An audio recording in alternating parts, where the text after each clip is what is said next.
Welcome back to The Breakdown with me, NLW. It's a daily podcast on macro, Bitcoin, and the big picture power shifts remaking our world. The Breakdown is sponsored by Nexo.io and produced and distributed by CoinDesk.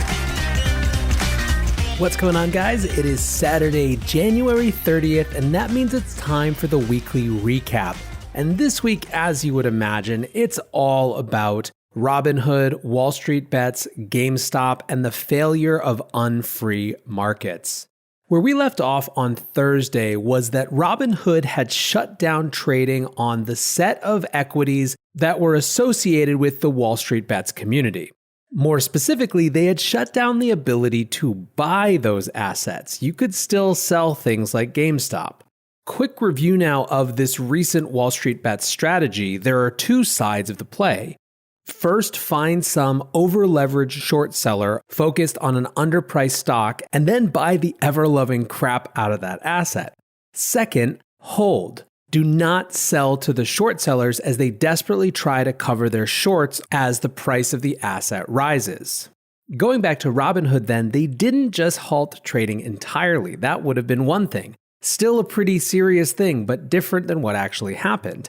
What they did was that they only allowed selling of these assets, the whole point of which was this community was trying to keep holding.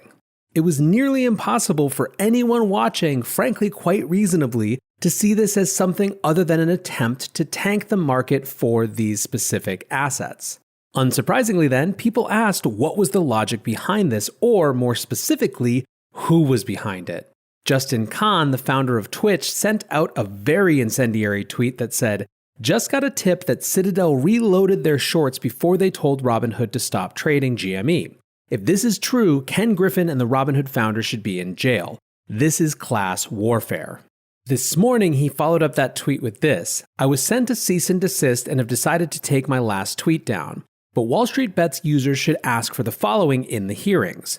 All communications between Citadel Securities and Robinhood during this period, disclosure of any short positions of Citadel's hedge funds in the securities which Robinhood and other brokerages who are paid by Citadel Securities, and any communication in Citadel Securities or hedge funds involving GME, BB, or NOK. Please write to AOC or Ted Cruz to lead this investigation to ensure the public can see all evidence around the GME ban." Pretty serious to see a cease and desist around a tweet, but what Justin is referring to here when he talks about hearings is that AOC called for hearings on exactly this issue. Ted Cruz retweeted her. We talked about that a couple days ago. AOC, for her part, followed it up with a Twitch stream on Thursday night that had more than 250,000 people watching her discuss this. At the same time that AOC was streaming, Robinhood did go on the PR defensive. Sort of, and very poorly, sending CEO Vlad Tenev to the financial cable news. Vlad's mealy-mouthed corporate speak explanations will leave you completely unconvinced, as is witnessed by Dave Portnoy, who also went on TV after Vlad and said that he felt like he needed to take a cold shower after watching him. Here's an explanation of the non-sinister side, the incompetence instead of maliciousness side, that I found much more coherent. It's from Where's Your Ed At, which is a Substack by Ed Zitron. In short, when you buy a stock on Robinhood, they actually have to pay for it. They need to use their lines of credit to buy the stock, and it takes 2 days to settle. Basically, Robinhood ran out of money to actually buy these stocks at the rate its users wanted, and they were left with the decision to either stop people buying it so that they didn't run out of money, or let people keep buying it and run out of money. Brokers are legally required to have a certain amount of money on hand at any given time, varying on the actual activity they have on their platform, and Robinhood legally didn't have enough money.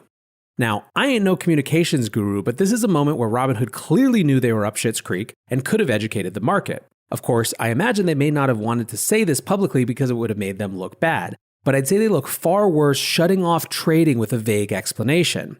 So they could have said, quote, "The way that brokerages work and staying in compliance with the SEC guidance is extremely complex, but to simplify it, you have to keep a certain amount of money on hand at all times to comply. This is how all brokerages, not just Robinhood, operate. With the massive spike in orders, we were put in a position where we had to increase our access to capital to make sure we could actually run things legally and fulfill the orders from our customers. We couldn't, so we had to halt trading. We are so sorry. We did all we could to avoid it."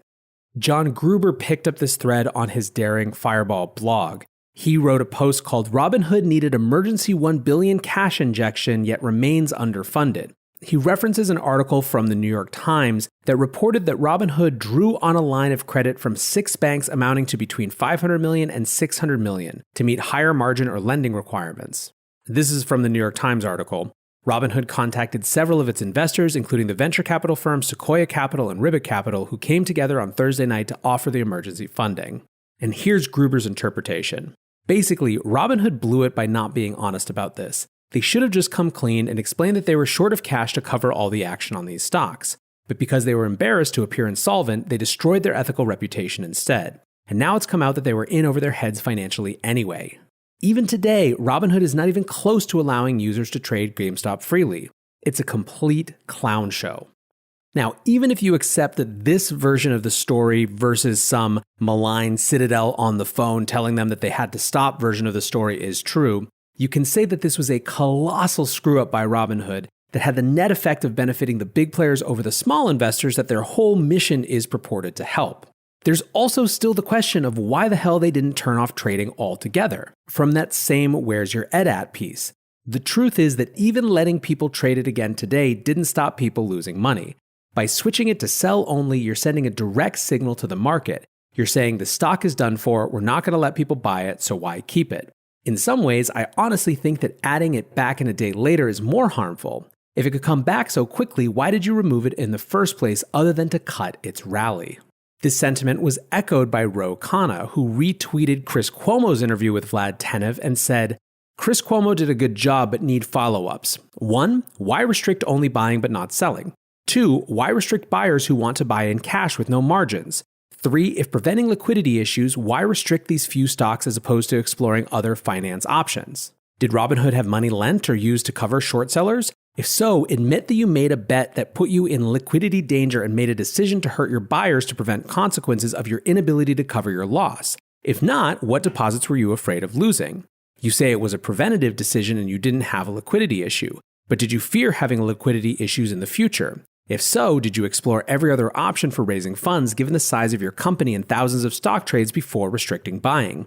You keep using legalese. You say, quote, we didn't do it at the direction of a market mover hedge fund market participant. What does this mean? Did you or anyone on your team have a conversation with anyone at Citadel about this? Did Citadel or any other outside investor pressure you? Finally, if you were unable to fill buy orders for GameStop because you didn't have the cash to buy shares as the price went up with the short squeeze, then say that. It's problematic to buyers if you didn't have reserves or credit to meet the trades when you lost. Many investors want to be a part of the next bull run.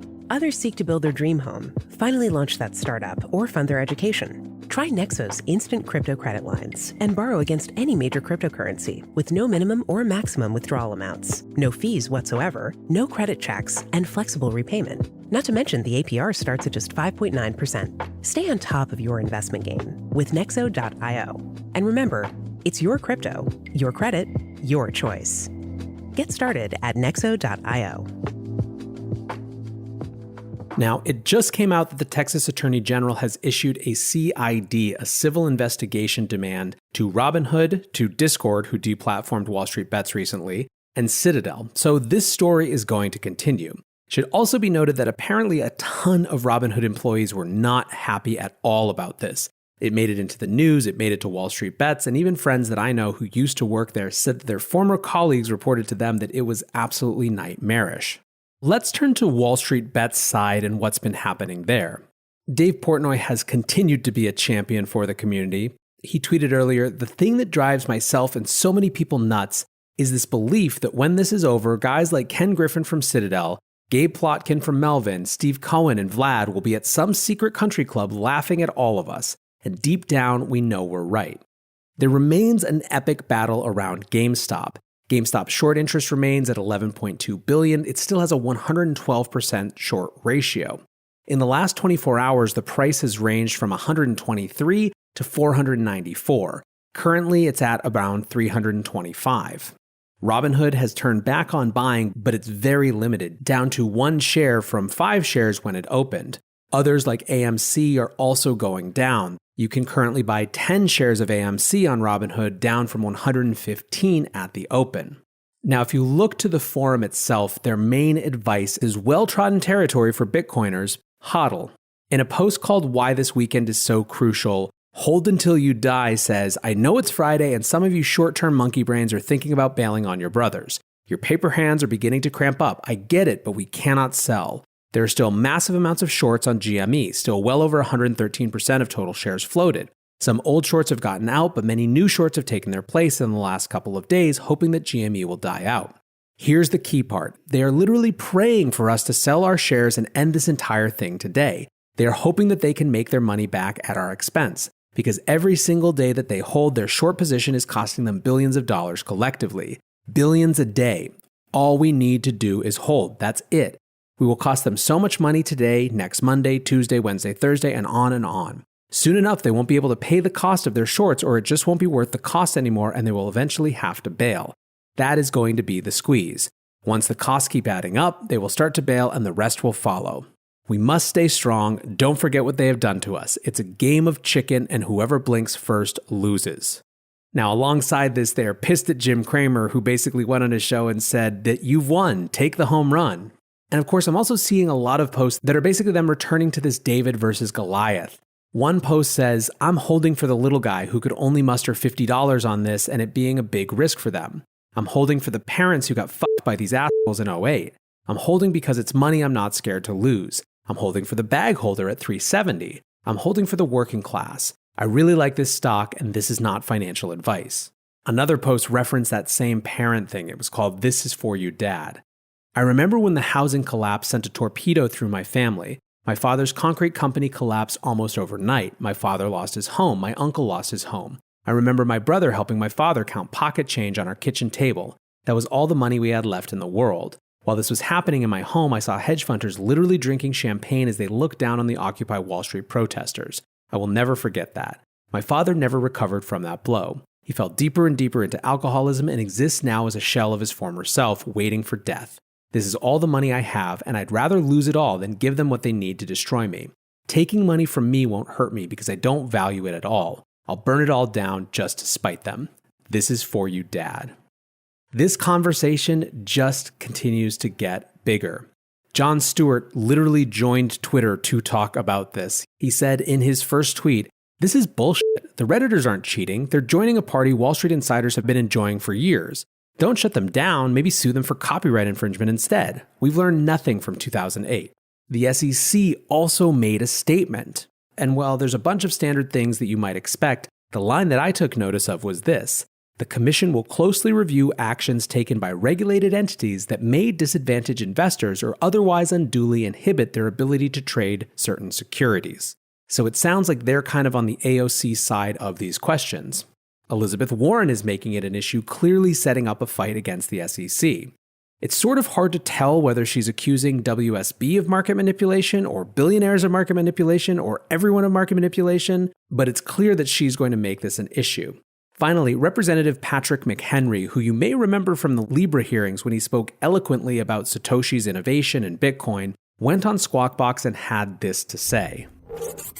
What I'm seeing here is this larger case, which is average everyday investors are cut off from the access that insiders like C-suite members of companies and hedge funds and private equity naturally get. And that accredited investor standard has bifurcated our markets into a highly prosperous lot and then the rest. And so let's fix that problem so you can actually have these capital flows go to the useful and best place. Effectively, McHenry is arguing that we live in a world where certain rules, such as accredited investor rules, formally divide the market between those who have the resources to play and those who don't. And that, for him, is the core problem. What we have experienced over the last few days is a tidal wave of confirmation that these are anything but free markets. The next stage of this debate is going to happen in the halls of Congress and the Senate and will have a major deterministic impact on how regular people participate in markets going forward. Will we see this as an opportunity to try to level the playing field, or will we instead try to protect people from themselves, patronizingly and paternalistically? Based on the language I'm using, you probably have a pretty good idea which side I'm on. Now, if there's anything encouraging here, at least so far, it's that these battle lines haven't been strictly partisan. Maybe the very populist nature of this thing, appealing to both sides of the aisle at the moment, will keep it away from being yet another political football. We can certainly hope. For now, guys, I hope you're having a great weekend. I appreciate you listening, and until tomorrow, be safe and take care of each other. Peace.